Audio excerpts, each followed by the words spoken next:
Қазір өкінішке қарай орамалды тағып алған, енді мүмкін артық болар бұл әңгіме, орамалды шайтандар деуге болады. Сондайлар көбейіп кетті өкінішке қарай. Орамалды тағып алған, бірақ тойларда секіріп билеп жүр. Орамалды тағып алған қанша отбасыларды бұзып жүр. Неше түрлі өздерінің курстарымен, марафондарымен, басқаларымен әйелдерге үйретіп жатқан.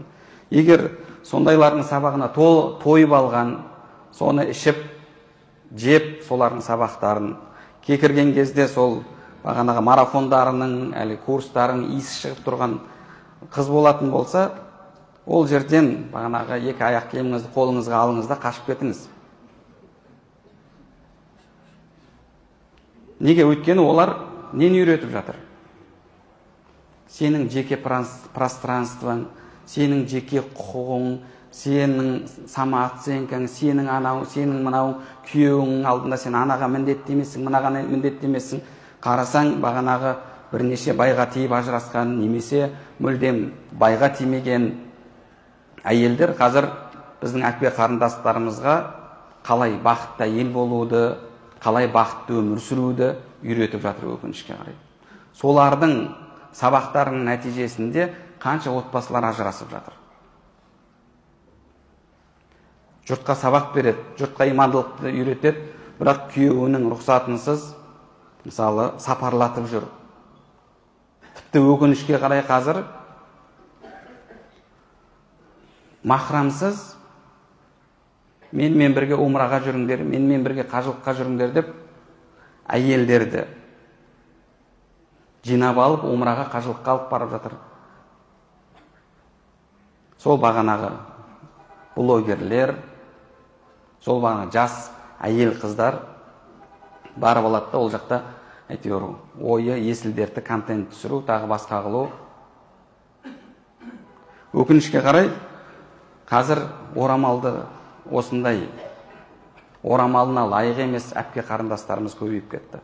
Соларды қанша отбасылардағы әйелдер тыңдап жатыр. Тыңдап алып, кейін күйеуіне келіп провокация етеді. Шариғатта міндетті емес деген мәселе, ол бөлек мәселе. Бірақ біз Орта Азия халқы, біздің өзіміздің қалыптасқан менталитетіміз бар, түсінігіміз бар, салт дәстүріміз бар. Мүмкін басқа халықтарда ата-анасын қартайған жеке қалдырып, өздері жеке өмір сүре беретін шығар. Бізде ол ата-анаға опасыздық болып табылады, ата-анаға құрметсіздік болып табылады. Сол үшін де сондай нәрселерді үйретіп жатқан, соны үйреніп алған, сізге сондай әңгіме қозғайтын әйел болса, ол әйелмен бас қосудың, шаңырақ көтерудің қажеті жоқ.